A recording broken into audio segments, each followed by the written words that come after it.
अंतिम पदों का गुणनफल तथा बीच की दो संख्याओं का गुणनफल का अनुपात। बीच के दो संख्या कौन कौन? a माइनस डी और a प्लस डी का अनुपात कितना?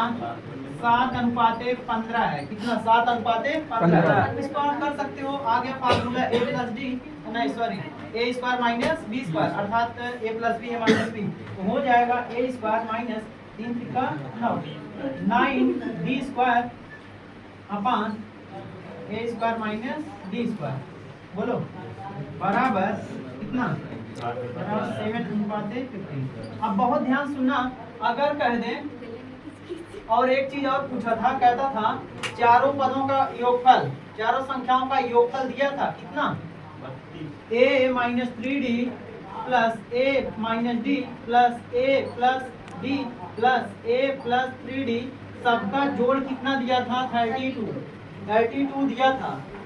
32 दिया था। यहाँ से माइनस 3d प्लस 3d, देखो यहाँ से minus D plus D cut गया, a 4 टाइम्स क्या हो जाएगा? 4a। क्या हो जाएगा? 4a इक्वल टू कितना? 32। तो यहाँ काट पीट डालो, 4 8 जा 32, मतलब 4 8 32।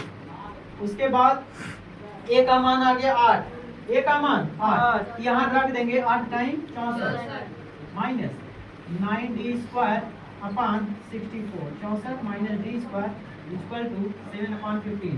इसका मल्टीप्लाई कर देंगे, तो क्या हो जाएगा? यहाँ से इसका मल्टीप्लाई कर देंगे तो इसका मल्टीप्लाई करना पड़ेगा plus 135d square minus 7d square, और यहाँ इधर आएगा 960 माइनस 448, कितना आएगा? 448। इसको घटा देंगे, घटाएंगे कितना आएगा? 2 आ जाएगा, 1 आ जाएगा, उसके बाद 512। इधर अगर कर देंगे घटा दो तो 128 ना, 128d स्क्वायर, बोलो 128d स्क्वायर। याद रखना d स्क्वायर इक्वल टू आएगा 512 अपान कितना आ जाएगा? 128। इसको काट दो, 128 4 जा 512 आएगा 4, अर्थात d स्क्वायर बराबर 4। करड़ी स्क्वायर हटे तो करड़ी लगे, तो आएगा 2। याद रखना, बहुत ध्यान सुन लीजिए, अगर प्लस माइनस 2 लेंगे तो उल्टा आ जाएगा, मतलब सीधा उल्टा दोनों आएगा, बात एक ही है।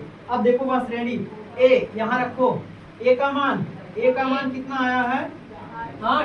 8 में से देखो 3 दूना 6, 3 दूना 6, 8 माइनस 6, और यहाँ से a माइनस डी, 8 माइनस कितना? 2। अब देखो यहाँ 8 प्लस 2, यहाँ 8 प्लस 3 गुणे 2। अब देखो कर दो, 8 में से 6 गए 2, वह श्रेणी आई, 8 में से 6 गए 2, उसके बाद 8 में से 2 गए 6, 8 2 10, उसके बाद 3 दूना 6, 8 6 14। आपने क्या देखा कि 2 में 4 जोड़ो 6, 6 में 4 जोड़ो 10, 10 में 4 जोड़ो 14।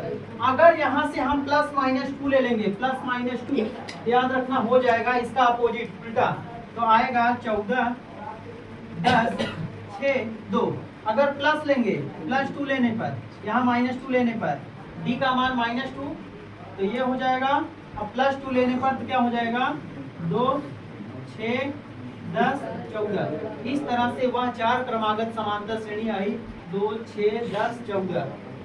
आपने सीखा, ये बहुत आसान था, ठीक है।